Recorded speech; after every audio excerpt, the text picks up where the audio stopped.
The restaurants now you can't get in. Many of them closed because they couldn't open with crime. Everybody before me is happy what I'm doing. Most of you won't say that because you're radical left. The newspapers are so dishonest. The press is totally dishonest, but that's all right. We've gotten used to it.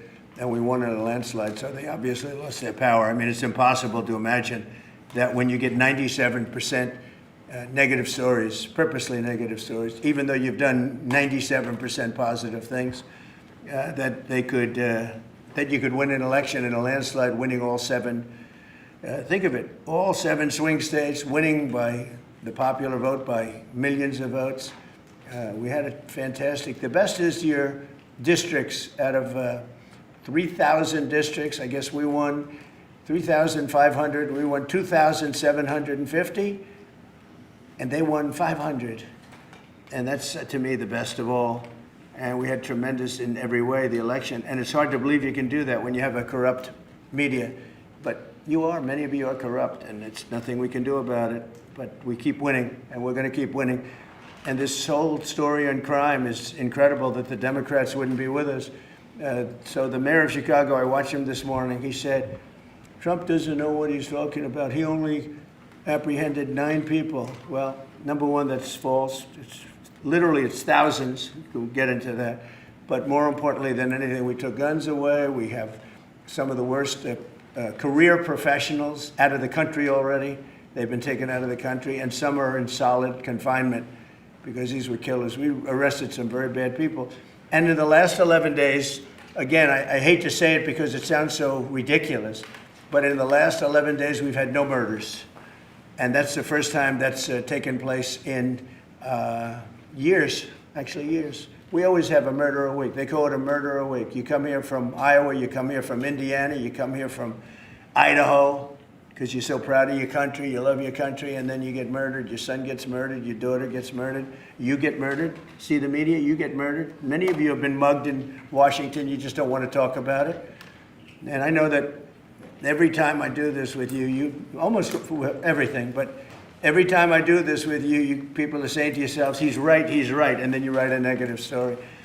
But we are doing an incredible job. The people behind me are amazing. We're working very well with the Washington police, as you know. The D.C. National Guard is unbelievable. We're also getting tremendous help from Secret Service. And we are at a point where Washington is booming again. People are pouring in like we haven't seen for years. Nobody wanted to come here. They didn't want to come here and get murdered. I have a friend of mine who has a very successful son. And I said, where is your son going to be this weekend? He said, he's going to Washington with his friends. I said, really? Yeah, he's wanted to do it for 4 years, but he couldn't do it because it was so unsafe. And he's a tough kid, too. It's so unsafe. And he ended up staying 3 nights, going out to restaurants all 3 nights. He said it was so beautiful, so peaceful, because all the criminals are either arrested or they're hiding, and we're finding the ones that are hiding. So I want to thank Pam Bondi. I want to thank our vice president. I want to thank everybody standing behind me. Because they are really, Gaddy, you've been unbelievable, by the way. They have done an unbelievable job. They're working 24 hours a day. And Washington, D.C. is now in great shape. I'm going to be working with Clark Construction, which is by far your biggest construction company. And we're going to also beautify Washington. We're going to rip down the broken medians, fix them. We're going to put asphalt on the roads. We're not ripping them apart like these stupid people do. They rip a road. They rip a road down to the dirt, and then they spend 5 years in building the new one, and then it starts settling. You know, the whole thing is so crazy. And they'll spend hundreds of millions of dollars on a road. I'll spend about $2, and it'll look better. So we're going to be replacing medians. We're going to be replacing much of the asphalt in the road, which in the city, which is in bad shape. We have great stripers. We have great contractors. But we have to let them do the thing. The Congress has said that they'll give us whatever money is needed to fix up the Capitol. This is the Capitol. And we're not going to spend a lot. It's going to go fast. And it will be spotless. And we want it spotless for the World Cup and for the Olympics. You saw the World Cup was here the other day. And come to think of it, there's your trophy for the World Cup. In fact, it's solid gold. That's actually solid gold. So heavy that some of the people in this room wouldn't be able to lift it up. I think what I'm going to do is place it right above the angel, right over there. That's solid gold too. We're going to put it right up there. Look at that. There's a solid gold trophy. They know how to get to me, you know. I like the angel better, to be honest with you. So we're going to sign, and then we'll take a few questions, and we'll tell you how good a job we're doing. We want to go from here to other places, but I was telling some of the people that in a certain way, you really want to be asked to go. You know, I hate to barge in on a city and then be treated horribly by corrupt politicians and bad politicians, like a guy like Pritzker. He ought to spend more time in the gym, actually. This guy is a disaster. Gavin Newsom's a disaster. When we went, we saved Los Angeles. You wouldn't have been able to have the Olympics in Los Angeles. You're barely able to have it now. They did lose 25,000 houses to a fire that should have never occurred, because they didn't let the water come down from the Pacific Northwest, which you guys don't want to write about. I had to break into the water supply to let the water down. And even now, we want more. We can have much more. It's less than half of what should be coming in. I don't know, they have a political thing about it. It's like the craziest thing I've ever seen. But I don't like going to a town, a city, place, a state, and then be criticized by some corrupt or incompetent governor where crime is rampant. Like, take a look at D.C. Crime was rampant. It was at the all-time worst. It got really bad during the Biden 4 years. And then I have a mayor stand up and say how crime has reached a 30-year low. 30-year low. People are being killed left and right. And it's not a 30-year low. Think of it. So for 11 days, there's been no murders. The record goes back years where that's happened. They haven't seen that happen in years. And then people stand up, and instead of thanking us, which they should do, and she's not that bad. She's better than most. But, you know, you have people, I watched in Illinois, Chicago, Illinois is a disaster. I have property there. It's a disaster what's going on in Chicago. And you get Pritzker, he's violating our rights. I think this is another men and women's sports thing. I think this is one of those, you know, they call them 80-20 issues. I call them 97-3. I think the Democrats better get smart. And, you know, politically, I hope they don't. But actually, in terms of love for the country, I hope they do, because it would be good to work together. So I'm thinking about, you know, when I have some slob like Pritzker criticizing us before we even go there, I made the statement that next should be Chicago, because as you all know, Chicago is a killing field right now. And they don't acknowledge it. And they say, we don't need him, freedom, freedom. He's a dictator, he's a dictator. A lot of people are saying maybe we like a dictator. I don't like a dictator. I'm not a dictator. I'm a man with great common sense, and I'm a smart person. And when I see what's happening to our cities, and then you send in troops, instead of being praised, they're saying you're trying to take over the republic. These people are sick. But I'm really saying, and I say this to all of you, in a certain way, we should wait to be asked, because they have cities that are so under control, you know, out of control. So we go in and fix it. They take the full credit for it, and they go out and say, I heard it this morning. They're saying how well they've done over the last 10-day period, that they set record lows. They don't say that we're there with very tough people, by the way. They have to pass the toughness test. Otherwise, they're not working for us. So, and we're allowed to do that now according to the United States Supreme Court decision. Now, they have to pass a toughness test. If they're not tough, we don't want them for this job. They might be great for other jobs, but not for this job, because they're respected. You saw the gang of kids. They were all huddled up, and a group of soldiers walked up. They never even got over. Those kids ran back to their homes or wherever the hell they came from. They were gone. This is one of the safest cities right now in the world, as crazy as that sounds. And it took 7 days. It took really 3 days, but we're now in our 11th day. So I want to thank you. So we had all of these things, 439 illegal alien criminals have been removed, and we have 6 known gang members, some of the worst leaders of gangs anywhere in the country, MS-13 and Tren de Aragua. We have 2 missing children that have been recovered. They thought they were gone. We brought them back to the family. The family started crying. They couldn't believe that they saw their child again. 49 homeless encampments have been removed. Like we have the head of South Korea coming in a little while, the president, and he drives down the street.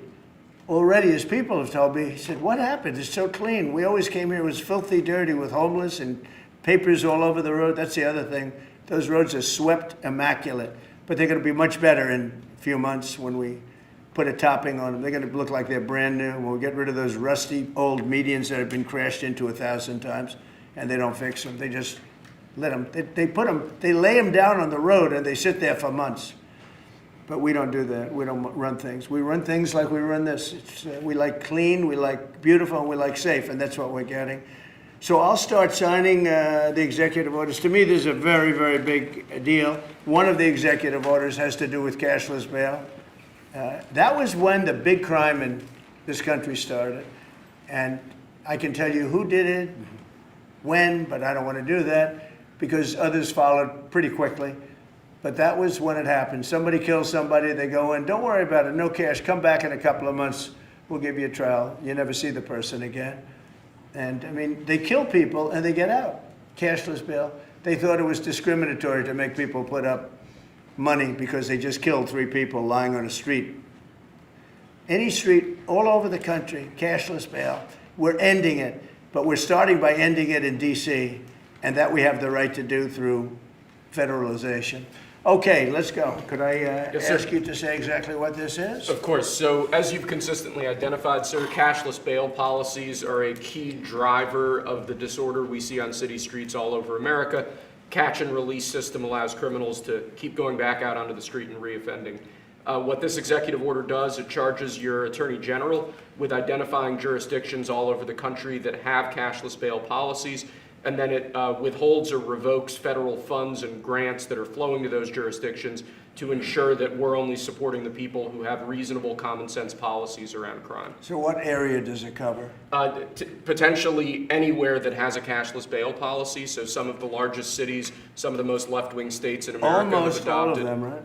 Illinois would be a great example of Yeah. that, sir. Oh, they have a great cashless bail. You don't even have to go to court sometimes.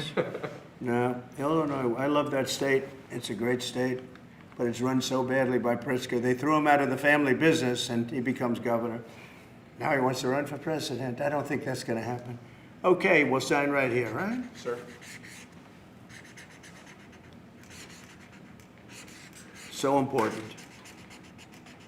And this isn't Republican, Democrat. This is, and by the way, most Democrats agree with us. But this is just, we got to bring our country back. Okay? That's a big one. Also on the issue of cashless bail, sir, this is a DC specific executive order. In addition to the measures that we're taking that are quite similar to what we're doing around the country, in DC in particular, the objective is holding as many criminal defendants in federal custody and subjecting them to federal charges as possible. That means that they'll be held pre-trial in federal jail as opposed to just being cut back out on the streets due to a cashless bail policy. Okay? And we have the room. And by the way, the prison they have in D.C. is horrible. It's horrible. People were subjected to live in that dog trap for so long, so unfairly. I have stories, you'll be hearing about them. That prison is horrible. Okay? This is an executive order that contains a number of additional measures relating to crime and law enforcement in Washington, D.C. It charges, for example, your Secretary of Defense with establishing specialized units in both the D.C. National Guard and in National Guard units around the country, specifically trained and equipped to deal with public order issues. It charges all of your various federal law enforcement agencies with hiring additional personnel to allow them to surge personnel to Washington, D.C. to deal with the current emergency here.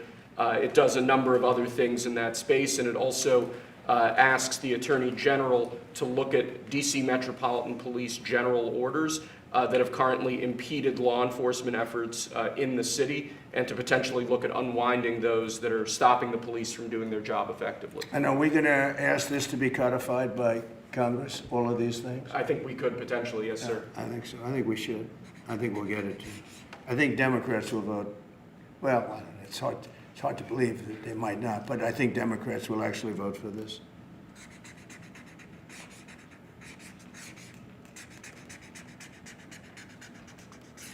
There's no auto pen that can do that, right? Look at that, Pam. Is that a good It's a signature? great sentence. Seriously, is that a good signature?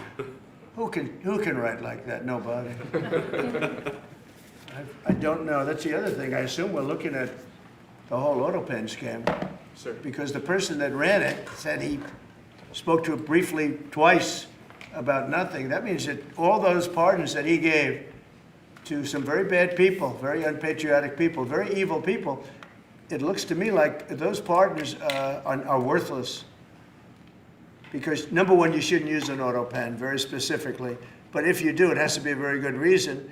And they have to know that the president wanted it. The president didn't want this. The president didn't know he was alive, okay? He never approved any of this stuff. He wasn't for open borders and all the other things. He was never for open borders. I've known Biden a long time. He was never very sharp, but he was never in favor of open borders and all of the other things he did to destroy our country. Let's go. Lastly, sir, this is an executive order on flag burning. It charges your attorney general. Would you listen to this? This is very important. Flag burning. All over the country, they're burning flags. All over the world, they burn the American flag. And as you know, through a very sad court, I guess it was a 5-4 decision, they called it freedom of speech. But there's another reason, which is perhaps much more important. It's called death. Because what happens when you burn a flag is the area goes crazy. If you have hundreds of people, they go crazy. You can do other things. You can burn this piece of paper. You can, but when you burn the American flag, it incites riots at levels that we've never seen before. People go crazy. In a way, both ways. There are some that are going crazy for doing it. There are others that are angry about them doing it. Do you want to discuss that? Sure. So what the executive order does, sir, it charges your Department of Justice with investigating instances of flag burning, and then where there's evidence of criminal activity, where prosecution wouldn't fall afoul of the First Amendment, and instructs the Department of Justice to prosecute those who are engaged in these instances of flag burning. And what the penalty is going to be, if you burn a flag, you get 1 year in jail. No early exits, no nothing. You get 1 year in jail. If you burn a flag, you get, and what it does is incite to riot. I hope they use that language, by the way. Did they? Yeah, incitement is incite to riot. And you burn a flag, you get 1 year in jail. You don't get 10 years, you don't get 1 month. You get 1 year in jail, and it goes on your record. And you will see flag burning stopping immediately, just like when I signed the Statute and Monument Act. 10 years in jail if you hurt any of our beautiful monuments. Everybody left town. They were gone. Never had a problem after that. It's pretty amazing. We stopped it. But this is something that's, I don't know, in a certain way, it's equally as important. Some people would say it's more important. Because the people in this country don't want to see our American flag burned and spit on. And by people that are, in many cases, paid agitators. They're paid by the radical left to do it. You talk to these people, they don't even know, half of them don't even know what they're doing. They say, I don't know, they gave me money to do this. I see the same things that you do. They're bad people. They're trying to destroy our nation. That's not working, because I think our nation now is the most respected nation anywhere in the world, by far. You saw that with the European leaders on Friday. You saw that with NATO, where they agreed to go from 2% no pay to 5% fully paid up. Trillions of dollars paid, where they respect your president to a level that they jokingly call me the president of Europe. They call me the president of Europe, which is an honor. I like Europe, and I like those people. They're good people. They're great leaders. And we've never had a case where 7 plus really 28, essentially 38 countries were represented here the other day. 38 European countries were represented. European and other countries were represented. And it was a great meeting. But your country is respected again. I say it all the time. 1 year ago, our country was dead. Everybody said it. We had a dead country. We were not going to survive. Now we have the hottest country anywhere in the world. So it's an honor to be involved. And this group has a lot to do with it, right behind me.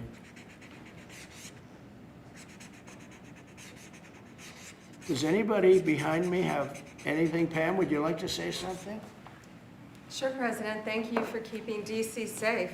You know, just a couple examples of a mother, a single mom, whose house was burglarized, and the defendant got out on cashless bail, went back the next night and burglarized her house again. That's why this is so important. A man got in a fight with another guy. He had a gun. He was let out. Next night, he got out, went back and killed him.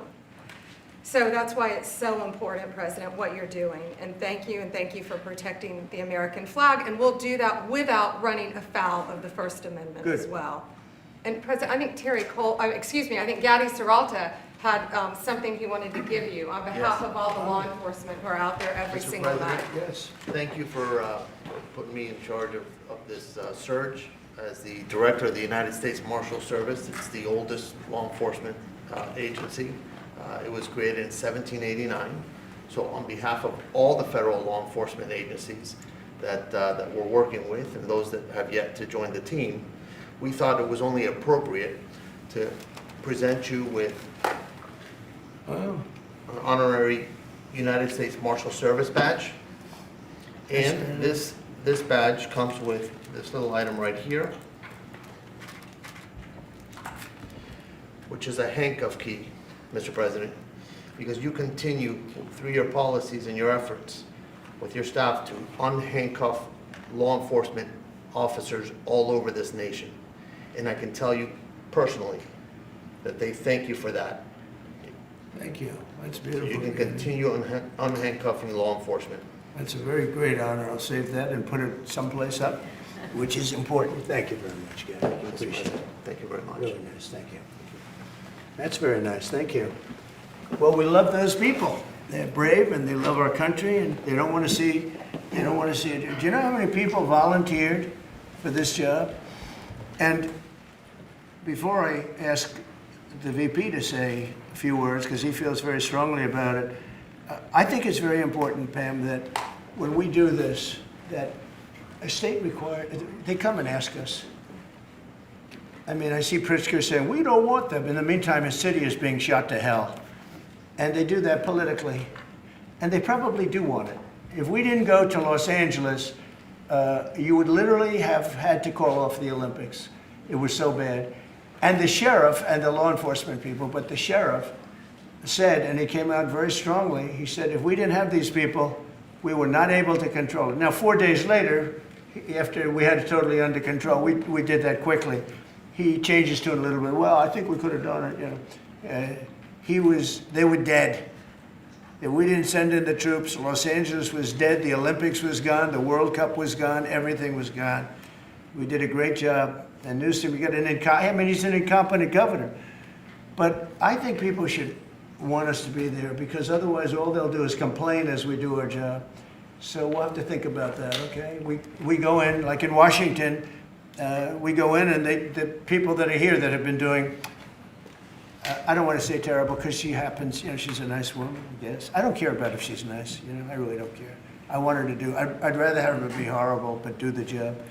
But we come into Washington and we have the 11 best days they've had here in 2 centuries. I mean, they've never seen anything like it. Let's go 2 decades.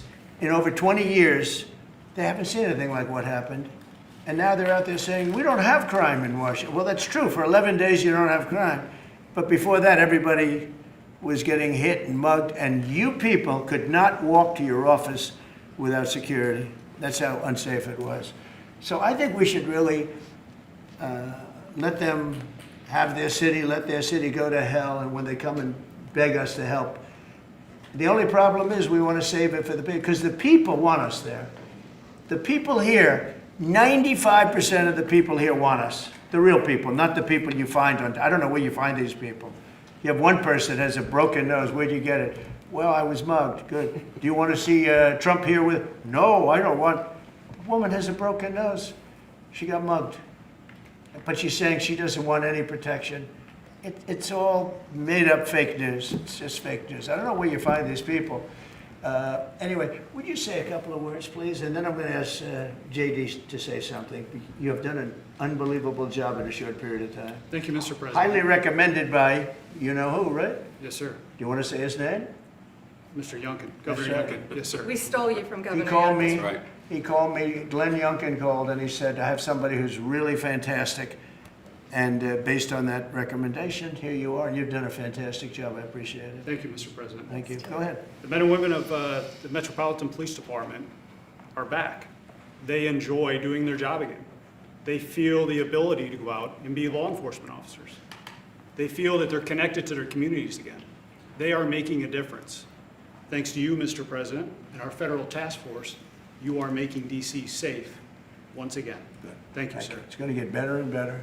Well, it can't get much better. There's no crime. I read where crime's down 89%. I said, really? Who are the 11%? Okay? There's no crime. JD, please.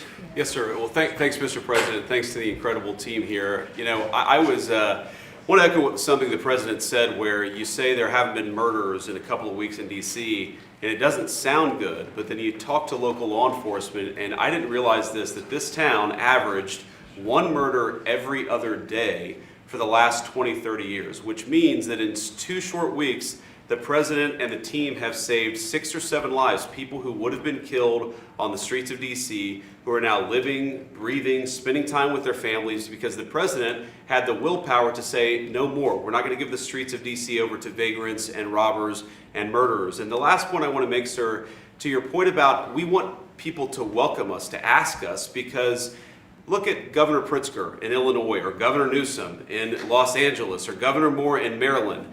They are angrier about the fact that the President of the United States is offering to help them get their crime under control than they are about the fact that murderers are running roughshod over their cities and have been for decades. Why are Democrat governors angrier about federal law enforcement helping clean up their streets than they are about the fact that those streets need to be cleaned up to begin with? It shows a real sickness in the head. And I agree with the President of the United States. I think most Democrats, rank and file, nobody likes crime. Republicans don't like crime. Democrats don't like crime. Independents don't like crime. Why are Democratic governors doing everything in their power to make crime easier to do in their cities? It doesn't make an ounce of sense to me. But, Mr. President, I appreciate you being willing to help, and I hope these governors take you up on the offer, because we should clean up all of America's streets. It's the right of every American to live in safety and comfort in their community. And we've got the people to do it. They're signing up like they've never signed up before. Our military, as you know, during the campaign, nobody was signing up. We were way short of their goal, we were understaffed. Nobody wanted to be in the military. Nobody wanted to be a policeman. Nobody wanted to be a fireman. They didn't want anything to do with the country. We had an incompetent, grossly incompetent president who frankly should not have been there. He should have never been there. The damage he did to this country is incalculable. I mean, just what he has done. So much of our effort are getting murderers and jailbirds and people out of this country who are drug dealers at the highest level. So much of the energy of people that he let in, it was an unforced error. But I don't think they think it's an error. But I don't believe he believed it. It was the radical lunatics that surrounded this guy at this desk, who are brilliant people, but with the wrong philosophy. There were some brilliant people, but they're evil people, and they're going to be brought down. They have to be brought down because they really hurt our country. But we're getting it back very quickly. And I'll tell you something, our country's now it's stronger. I think we're more respected than we've been respected in 100 years. It's a whole different ballgame. JD, could I ask you, Yes, sir. You gave a stat on murders here. What were the numbers? You said in a short period of time, how many people were murdered? Local law enforcement told me, sir, that in the past 20 or 30 years, D.C. has averaged a murder every other day. That's, 200 murders a year, 150, 250, but about every other day a person has been killed on the streets of Washington, D.C. We've been doing this for 2 weeks. 0 people killed. That's real lives saved that the media and, frankly, the entire Democratic Party should be saying, thank you for saving lives, instead of attacking the President of the United States for doing so.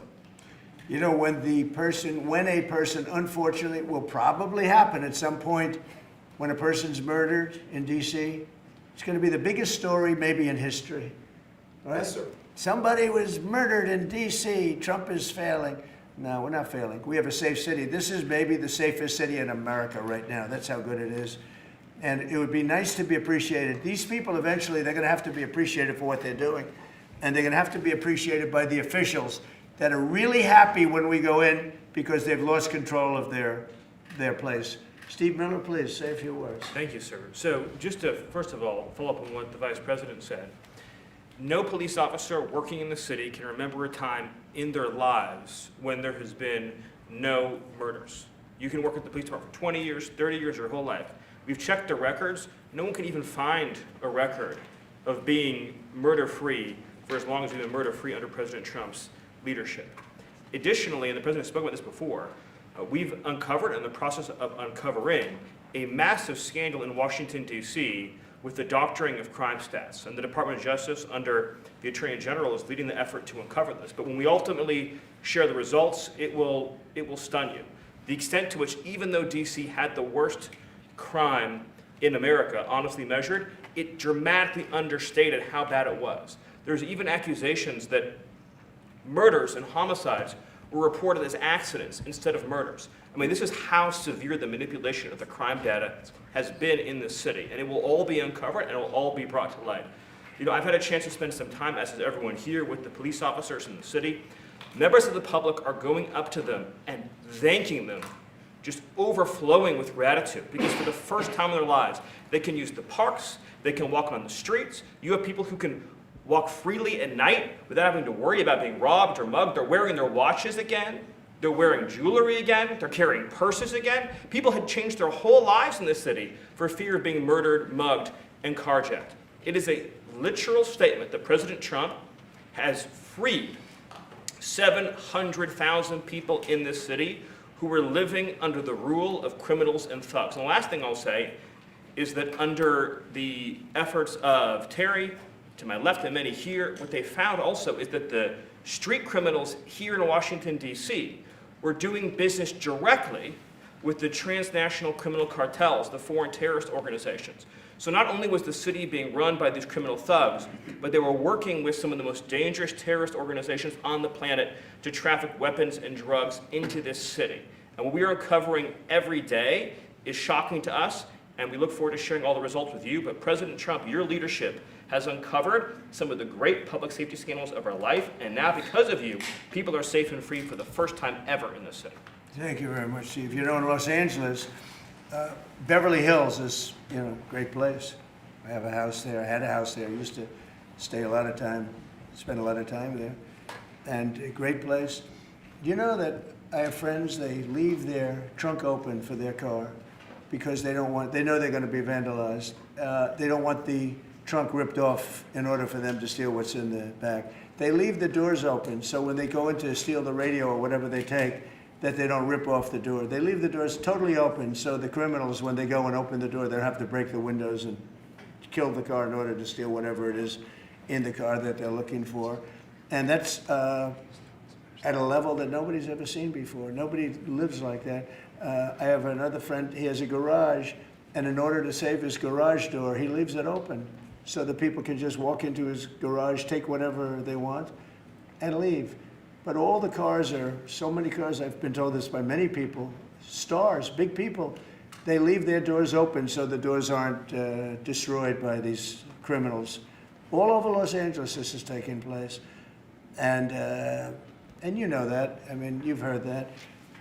Christy, could you say a few words? Sure. Well, Mr. President, I think one of the most impactful statistics that you used today was of the 1,000 arrests that have happened already so far, 439 of them were illegal criminals, which means they never should have been in this country to begin with. That they were in this country, invaded over our southern border or our northern border or maritime seas, and then they committed crimes against the American people. So by getting those individuals incarcerated, we've stopped those violent crimes from happening here in the city. And sir, they do. Exactly like Stephen was talking, they have ties to cartels. They have networks across this country and other cities. So by what you're doing here is going to have a ripple effect in Miami, in Chicago, in other cities, because you're grabbing those networks and giving us information and targeting information to go and get more criminals across this country. So thank you for the work that you're doing. We have ICE and CBP, Federal Protective Services, Secret Service, HSI, all of our officers are working with all the other agencies every day here in DC, and they're so proud to have this kind of partnership. So they're so glad that you're letting them do their jobs again. And I don't know if you've heard, sir, but the recruitment campaign for ICE, when we were going to hire 10,000 new officers, We've got over 130,000 people that have applied and raised their hands and said they want to work with ICE. So no matter what the fake news says or what the media says about ICE not having support, they've got incredible support from the American people. People want to join them and help them do what they're doing to make America safe again. So thank you for the I was going opportunity. to say that our recruitment drive, it was dead. During the campaign, they couldn't get, every story was the Army can't fill up, the Marines, none of them could fill up. They were way behind. We couldn't get anybody to go into the military, couldn't get any police. We have just set records on everybody wants to be in, everybody wants to go in. And we're taking incredible people. I mean, the level of, because of the Supreme Court, it's based on merit. It's all based on merit now. It's not based on anything else. You got to, if you need strong people, you have to get strong people. It's all based on merit. But we're setting records in the Army, Navy, Air Force, Marines, the Coast Guard.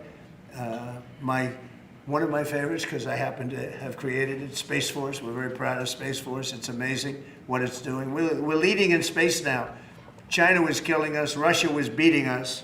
China was killing us. We're now killing China. We are leading in space by a lot because of Space Force.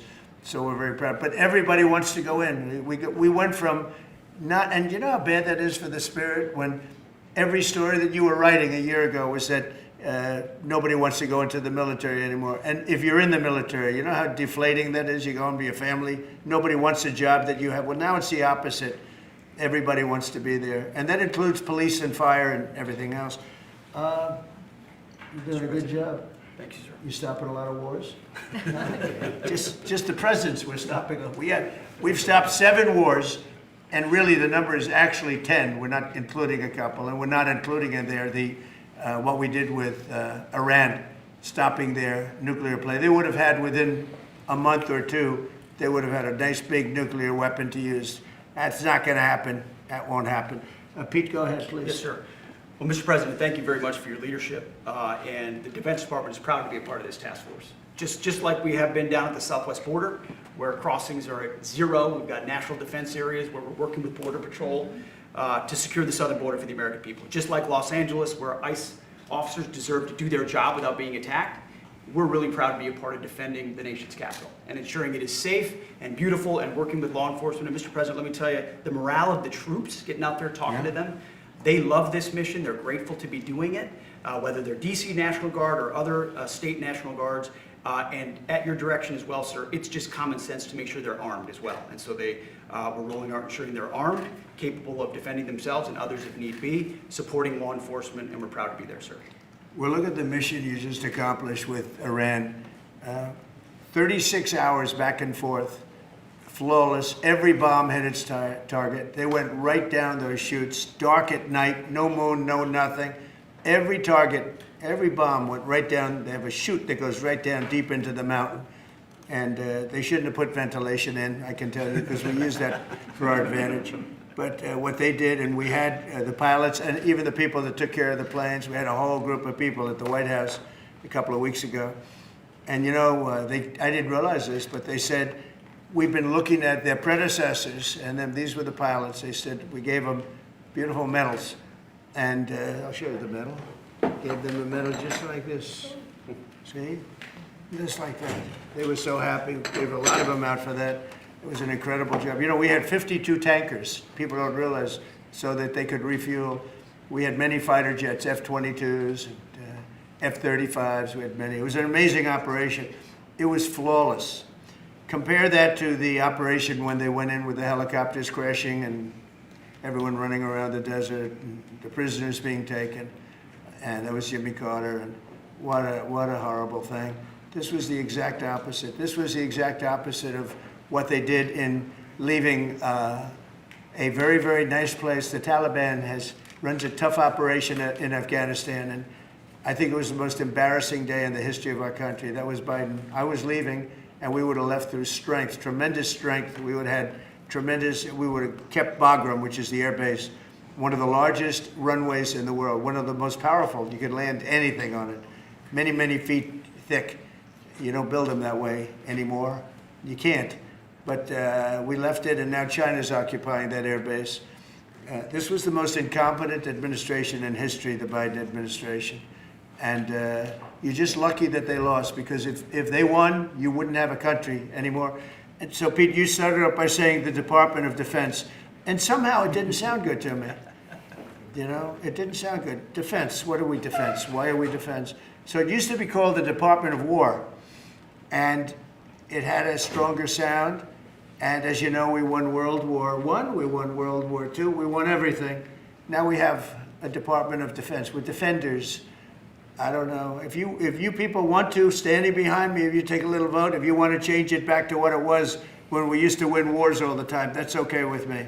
All right? That's coming You soon, go, sir. you let me know if you want to do it. I think Department of War. It just sounded bad. He said, sir, on behalf of the Department of Defense. Defense. I don't want to be defense only.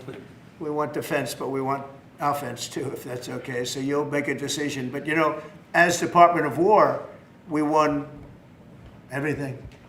We won everything. And I think we're going to have to go back to that. In the meantime, I've stopped all of these wars. I've stopped them. A big one would have been India and Pakistan, but we stopped them all. We stopped 3 wars. Go to Africa. They like to say, oh, you know, let me tell you, I love black people. And I did great with the vote with the black people. But they say he's a racist, he's a racist. I said, really? For 35 years, a war raged between Rwanda and the Republic of the Congo. And it was a vicious war. 9 million people were killed with machetes, largely. Hatchets, machetes. That went on for more than 30 years, but 34, 35 years. And I stopped it. In fact, the presidents are coming in a week or two to sign we have the foreign ministers, it's all signed, the war stopped. But I got it stopped and saved a lot of lives. The Congo, it's deepest, darkest Africa. I got that war stopped. Nobody else could have done that. We did a lot of jobs. We did a lot of wars were stopped that nobody thought would even be possible. And I'll tell you what, the war with India and Pakistan, that was the next level. That was going to be a nuclear war. They already shot down 7 jets. That was raging. And I said, you guys want to do trade? We're not doing any trade. We're not doing anything with you if you keep fighting. You got 24 hours to settle it. They said, well, there's no more war going. And I used that on numerous occasions. Trade, I used I used whatever you had to use. But we got 7 of them stopped. And the one I thought would be easiest, frankly, was going to be Russia and Ukraine. But that turns out to be some big personality conflicts. It's one of those things. But we're going to get that stopped eventually. We're going to get that stopped too. 7,000 soldiers died last week. Think of that, 7,000. I usually say 5,000, but 7,221 soldiers died last week in the fight between Ukraine and Russia. And they're not our soldiers, but they're souls. They're living souls, and they leave their homes, and they wave to their parents, and their parents are so proud as they leave in a beautiful uniform, and a week later they get their head blown off by a drone. New form of military. It's a whole new form of fighting. So I would just like to thank the people that are behind me. Thank you very much. You've done a fantastic job. I appreciate it very much.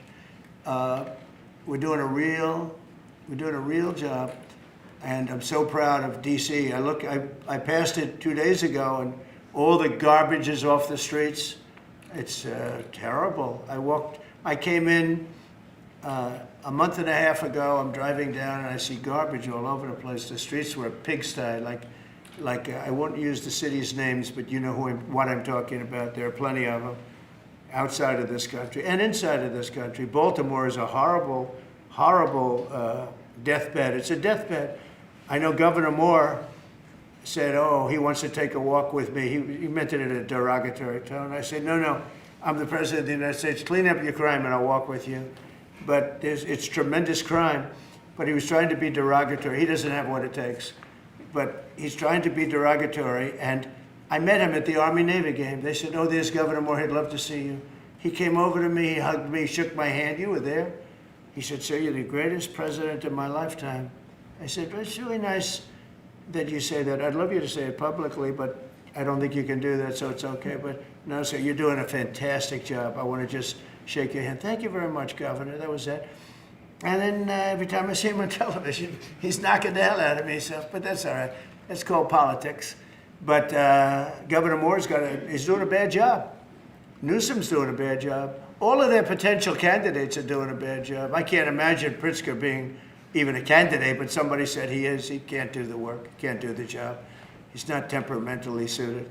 So I just want to thank you all for being here. Do you have some questions? Mr. President, is the Pentagon, and maybe the Secretary of Defense can weigh in too, is the Pentagon preparing for military deployment to Chicago? And with what you said there, are you waiting for the governor We're ready there? to go anywhere. We have want me to call you, a though? full complement of great human beings. We're full. You know, our military is full. We were way empty 1 year ago. Now we're full. So we can go anywhere on less than 24 hours notice. Are you waiting for the governor? And we're doing a lot to interdict to stop drugs from coming in too. We have ships out on sea. You know, we have nobody coming through our border anymore. Nobody. Doesn't that feel good to know that you don't have prisoners coming in and, you know, killers, murderers? We had 11,888 murderers come in, led in by the Biden administration. Many of them have been captured, but we still have a couple of thousand that are out there. Some of them, 50% of them killed more than one person, okay? But a lot of them have been captured. What they've done to our country, these people that circle this moron that we had behind this desk, what they've done to our country is unthinkable. It's unthinkable. I mean, if you think so much of our time is devoted to correcting a problem that all they had to do is say, close the borders. Remember when he said, well, I have no power to close the border. I have to go back and get an act from Congress. I didn't get an act from Congress. I came in, I said, close the borders. And Tom Homan, who's not here, has been fantastic, Christy, right? Yes. Tom Homan is great. He's a fantastic man and respected by everybody. But I said, Tom, close the borders. Christy, close the borders. The borders were closed. We didn't go to Congress and get permission. We just closed the borders. And in the last 3 months, hard to believe this one too, in the last 3 months, we've had 0 people come into our country illegally through the southern border. Nobody would have said that's possible. Yeah, please. Thank you, Mr. President. Today, MS-13 gangbanger and human trafficker Kilmar Abrego Garcia turned himself into ICE in Baltimore. Do you have any comment on this? And why are the Democrats so emotionally attached to this man who beats his wife and is part of a terrorist organization? Because they think he's going to be good for votes, and I think he's very bad for votes. These people are deranged. He's not good for votes. He beat the hell out of his wife. His wife is afraid to even talk about him. She's been mauled by this animal. And, you know, through a system of liberal courts, you know, he's doing things. But, no, we have that under control. And Pam has got that very much under control. Do you want to comment on it, Pam? No, we've got him under control. He will no longer terrorize our country. He's currently charged with human smuggling, including children. The guy needs to be in prison. He doesn't need to be on the streets like all these liberals want him to be. And as part of this operation here in D.C., we've also taken off MS-13 members. We've taken, I think just last night, we got a TDA guy off our streets right here, right around from where we all work. Another TDA member gone because of this project. So we're going to keep America safe from all of these foreign terrorist organizations, including Abrego Garcia. Okay. Mr. President, President, If we could get your reaction, sir. The Israelis bombed a hospital in Gaza that killed 20 people, including 5 journalists. When did this happen? This happened overnight, today. I didn't know that. No. Any reaction to this? Are you Well, going I'm to not talk happy to the Prime about it. Minister? I don't want to see it. At the same time, we have to end that whole nightmare. I'm the one that got the hostages out. I got them out, all of them. Steve Witkoff has been amazing. He's done a great job. But I'm the one that got them all out through my people and through me. And now we're left with probably a little bit less than 20 because I think 1 or 2 are gone. And I said a long time ago, I'm going to get them out, but when we get down to that final 10 or 20, these people aren't going to release them because they're dead after they release them. So it's a nasty situation, very nasty, horrible thing.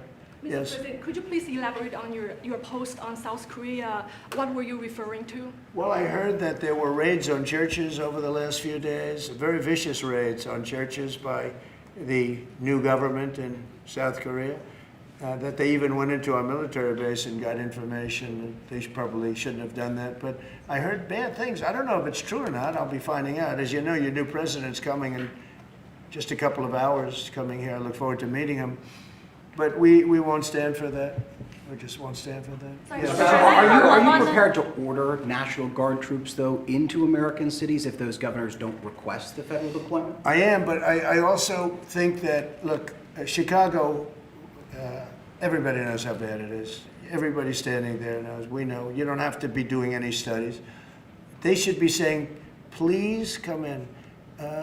Pritzker should be saying that. You know, I did a favor for Christy Whitmer, a good favor, I think, with the fish, the carp, the China carp. Did you ever hear of it? China carp. And it's taken over your Great Lakes. You know about that, right? And she came and she wanted to know if it's possible for us to do something about it. And I said, well, I'll do it. But I think it's appropriate that the person from Illinois, the governor from Illinois, asks also. It's a tremendously expensive project, actually. It's invasive, it's horrible what's happened. And we can do it with GSA and various people.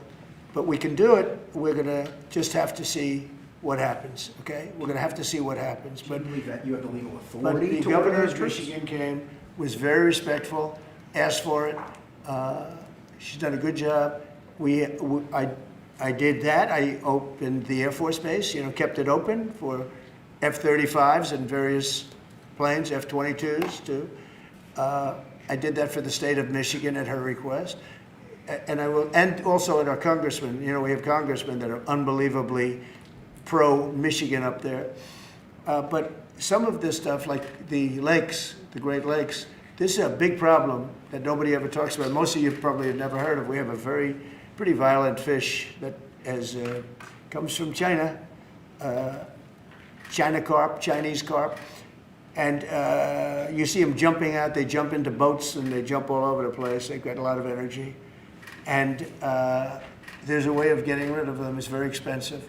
And I didn't get a request from the governor of Illinois, is affected maybe more than anybody else, right?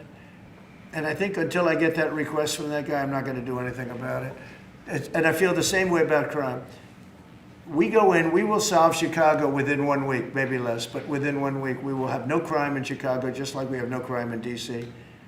But, you know, I don't like to go in and do it and then have somebody stand up and say what a great job he's doing on crime. And we don't want the military in our state. We don't want the military. Do you understand? Do you understand that? Yeah, these governors will say So I don't know. there is no We're going emergency to have a little response. meeting, I think. You know, I feel like we go in and we do it, like here. To a lesser extent with the mayor. She hasn't been terrible, but she hasn't been, you know, exactly saying, oh, great. She did say last night, I heard her say that, well, we really don't want the military in D.C. Well, that's, you know, not very nice, I guess. That's a little bit of a hit. But she's not as bad as some. We saved Los Angeles, and all we did is get criticized by this idiot that's running the state into the ground, right, where people are leaving. He should be thanking us, and he should be requesting us to be there. And the governor of Illinois should be. Chicago's a disaster. And the governor of Illinois should say, President, would you do us the honor of cleaning up our city? We need help. They need help. They need help. So are you But waiting without for that request, do you think you have the We may authority? wait, we may or may not. We may just go in and do it, which is probably what we should do. The problem is, it's not nice when you go in and do it and somebody else is standing there saying, as we give great results, say, we don't want the military in. They need help badly. Chicago desperately needs help.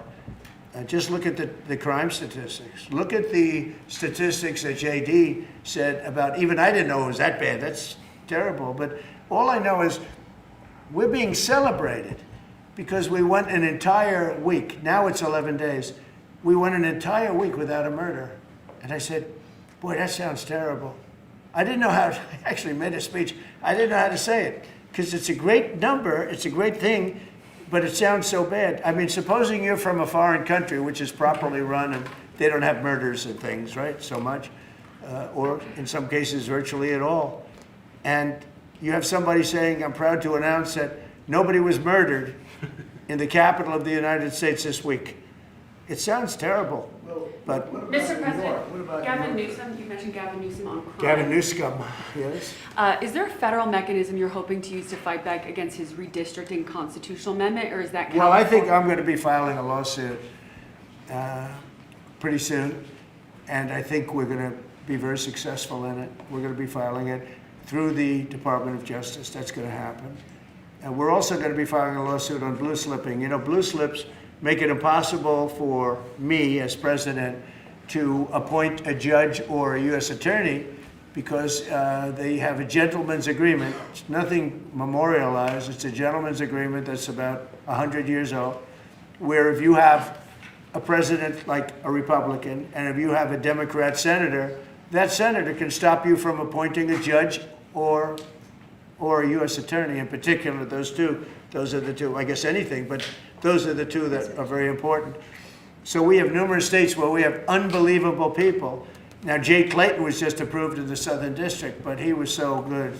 He was a top student, top schools, top everything, went to Sullivan and Cromwell, became the head of Sullivan and Cromwell, came down here, was Securities and Exchange Commission, ran it for 4 years during my term, like impeccably, beautiful job. He did an incredible job.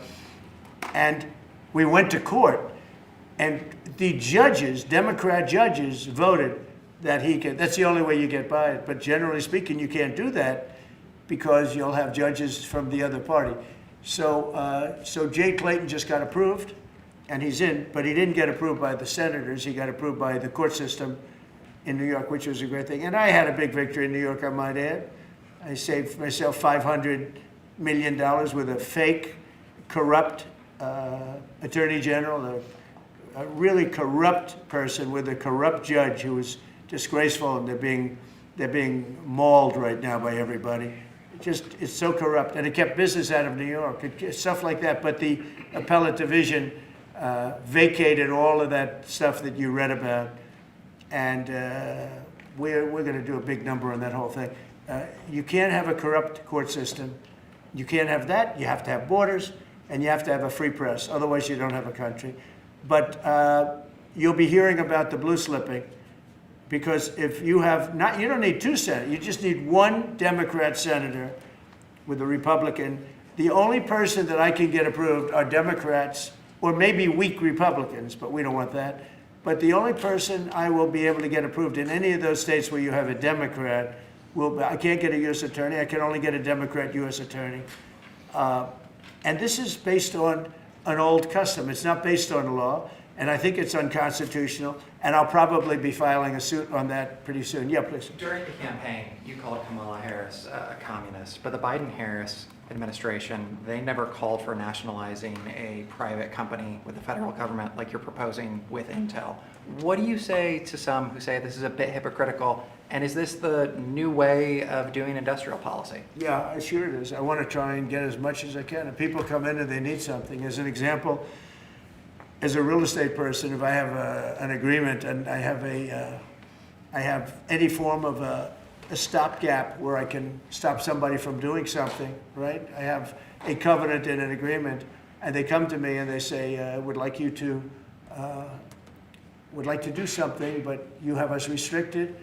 If I do that, they usually have to pay. Now, in the case of Intel, it was interesting, but I hope I'm going to have many more cases like it. Intel came in.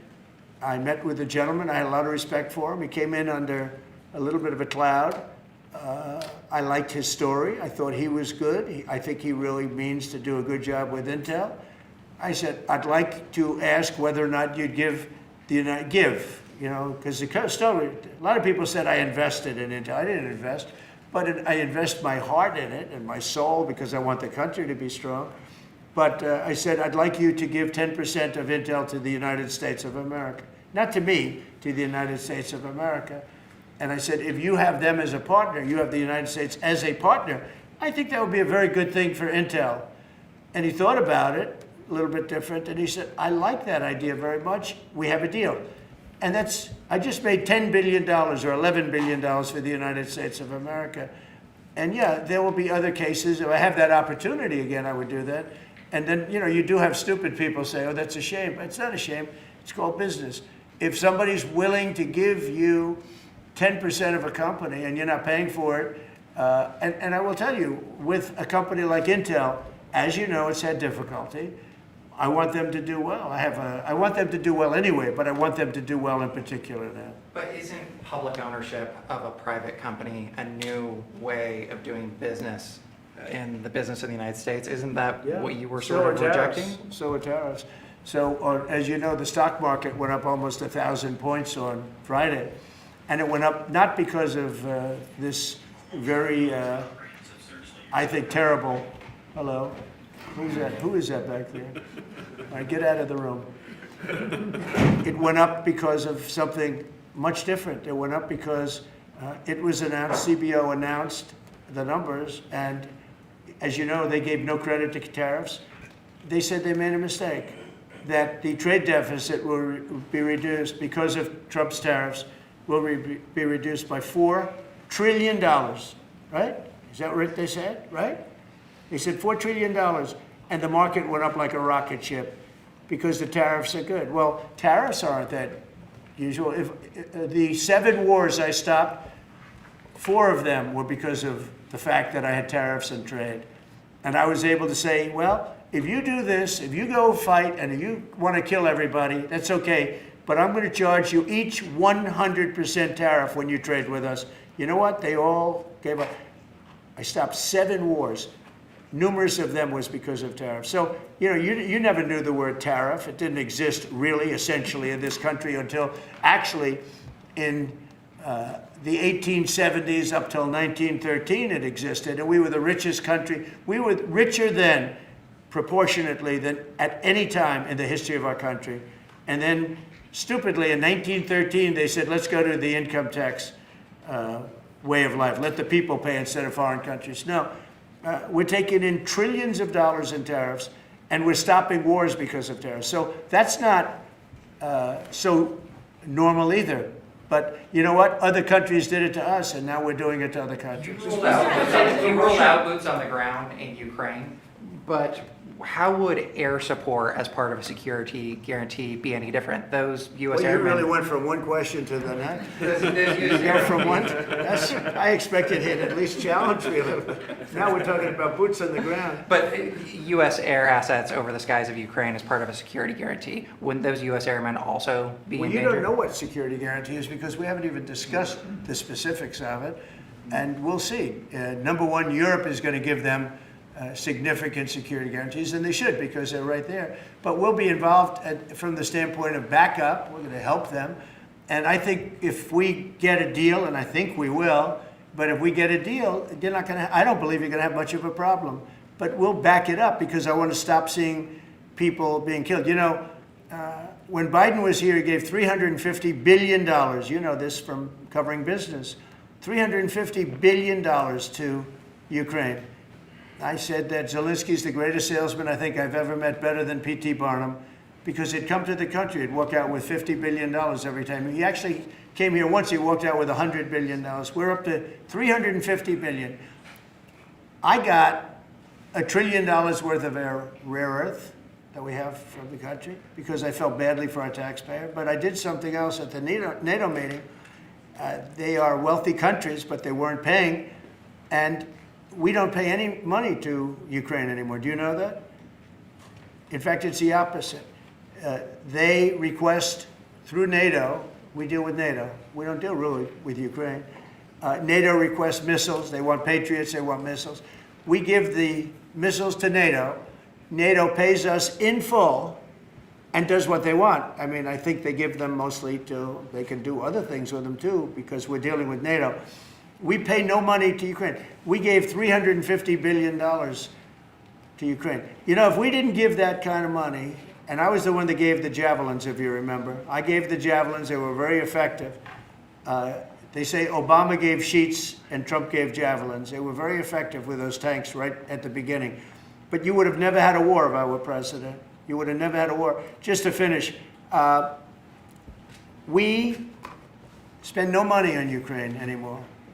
We were getting fleeced by a president that didn't know what he was doing. To be honest, I don't blame Ukraine. I mean, if they come and ask for $100 billion, then they get it. But we were in for $350 billion. Now, we make money. I don't want to make money on Ukraine. I want the war to end because I want to save all those lives. I want to just save, but just so you understand, we're no longer losing money on that thing. We were losing money hand over fist. And now we don't lose any money. Now we sell weapons to NATO. Because NATO agreed, because of me, to go to 5%, they had 2% and didn't pay. Now they have 5% and they're all paid up. So they have trillions of dollars and they give us that money.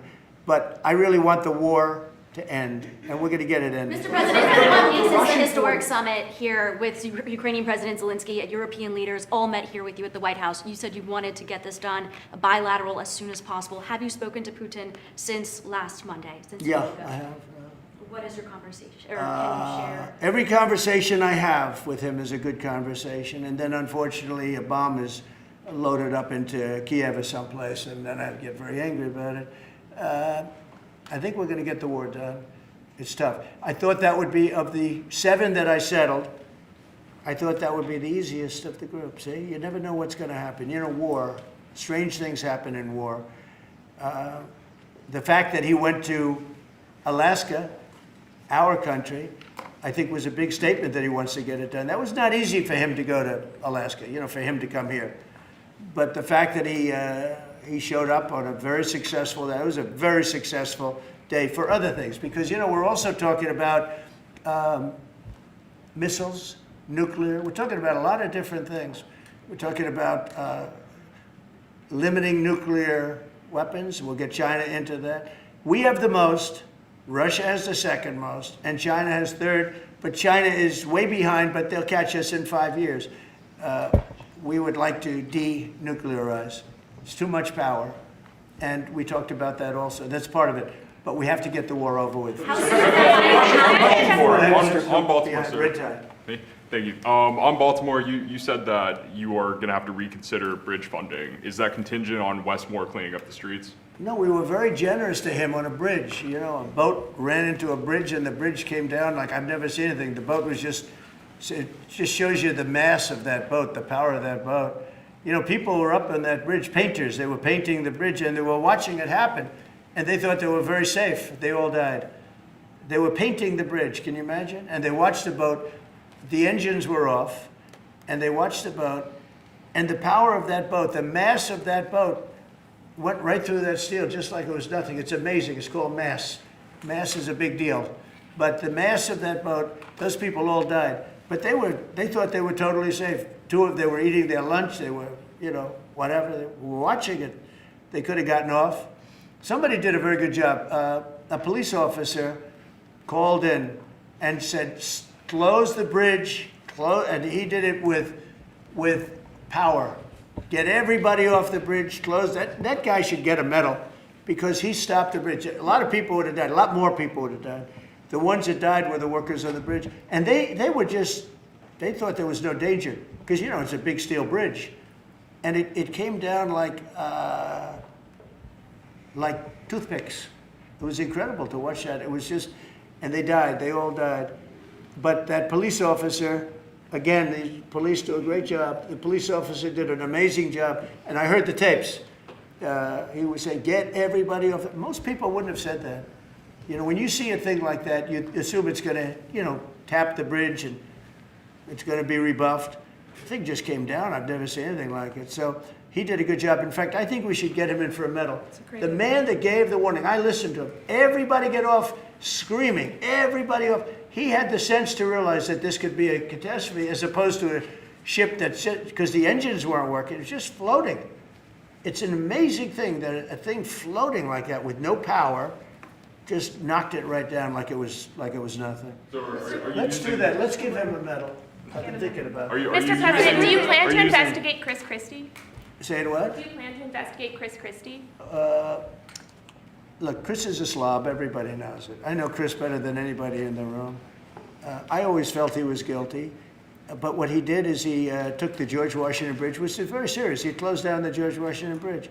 And you had medical people, you had ambulances caught up. This thing was closed down. And obviously he knew about it.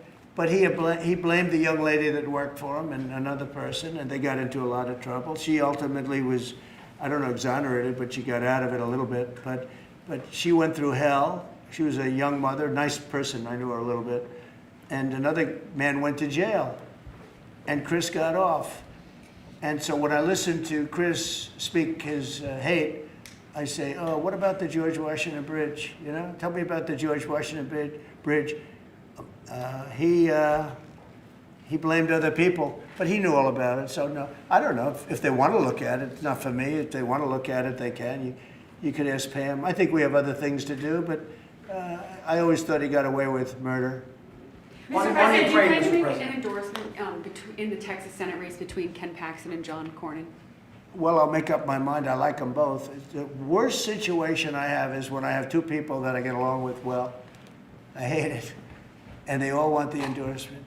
You know, I'm almost 100% of the people I endorse win. It's a great honor. And I got, as you know, I got the largest vote in the history of Texas by far. Nobody's ever gotten more votes in the last election. I think in all the elections, the 3 elections, but they like me in Texas. So people are waiting for me, but I'd rather not comment on it right now. I like both guys. They're both friends of mine, and they're both good and very different. There's some talk among congressional Republicans about another reconciliation bill. Where do you fall on that, and what would you like to prioritize? Well, I don't want to do cutting. I want to save all the different things. I'm going to cut things that are unnecessary, but the one thing I said, and I gave my word, we're not going to hurt anybody on Medicaid, Medicare, or Social Security. And in fact, we're doing great on Social Security. We found 300,000 illegals on Social Security. We got them out. And, you know, things like that make Social Security very, very strong. So, no, I am very big into certain things, and one of those 3, you could say 3 of those things are Medicare, Medicaid, Social Security. We're going to protect it. And so we'll see how everything works out. If we're talking about rescissions on other things, I'm always open to cost cutting. If we can cost cut, I like it, but nothing's going to happen to medical. We have something coming up, Favored Nations, where I'm going to be reducing drug prices by 1,500% where a pill that sells in Germany for $10 costs $150 here because of the bad press. And I was all set to do it, and then we had the COVID come up, and I had to focus on that because we had the greatest economy in history my first term. I will tell you that we are going to be doing numbers on the cost of drugs in this country that I'm not talking about a 20% decrease, which would be great. I'm talking about 1,000% decrease. We're talking about where a product would sell for $80 in Germany and $1,300 here. We're not going to do that. We were subsidizing the entire world, and we're not doing it anymore. I informed the drug companies. I informed the world. And if the world wants to, if countries in the world don't want to go along, then I'm going to put tariffs on those countries, and we'll make more money. But they have to go along with it. So this is moving along rapidly. Dr. Oz is in charge, Bobby's group, and they're doing very well. And we're getting great cooperation from the drug, because the drug companies know it's unfair. You know, for years they'd say, well, we had to do research, and we had to do. I said, I don't care. You had to do research for these other countries also. They are ready to go, and I'm ready to go. And you know, if I pull that off, there's no way a Republican will lose an election. There's no way. All right, one more question. Steve. On Ukraine, Mr. President. Steve, Back to Ukraine. watch this guy. He's the nicest guy I know, and he asks the most vicious questions. Why do you think President Putin is so reluctant to meet with President Zelensky? Because he doesn't like him. He doesn't like him. You know, they don't like. I have people I don't like. I don't like to meet with them. Sometimes they do like to meet with people I don't like. So how do you get them together? They don't like each other, really. And if we had a real president instead of a guy that got in there with a fraudulent election, if we had a real president, that war would have never happened. Putin actually said, if Trump were president, it wouldn't have happened. Happened for a lot of reasons. Happened because of Afghanistan. When he saw how incompetent Milley was and all these guys were, I think he said, wow, this might be it. Because it was the apple of his eye. It would have never happened if I were president. Mr. President, you have built a relationship with Russian leaders and also North Korean leaders. As they are getting closer, how would that affect your diplomatic approach? Well, I have very good relationships with Kim Jong-un, North Korea. I mean, a lot of people would say, oh, that's terrible. No, it's good. In fact, someday I'll see him. I look forward to seeing him. He was very good with me. We had 2 meetings, we had 2 summits. We got along great. I know him better than you do. I know him better than anybody, almost, other than his sister. His sister knows him pretty well. No, I know him well, and I got along with him. You know, I'm not supposed to say I really like him a lot, because if I do that, I get killed in the fake news media. But I got along with him very well, and we had no problem. If at the time Hillary Clinton won the election, you would have had a nuclear war. You would have had a nuclear war. We're not going to have a nuclear war. Once that happens, it's over. We're not going to have a nuclear war. No, but Kim Jong-un will meet at some point. I look forward to it, actually. But do you notice that since I came into office, you haven't had a problem with him? Hasn't been, you know, he tests lots of rockets. He does have great capability, I will say that. But I think a lot of good things are happening for our country, a lot of really good things. And the thing we're here today to talk about is crime, and specifically in D.C. I am so proud of what these people, every one of them, what they've done in D.C., because to literally stop crime on a button. I'd walk down that street right now. If I were, friends of mine are going out to dinner now. They haven't gone out to dinner in 4 years. They were afraid, they were petrified. Half the restaurants closed because nobody could go because they're afraid to go out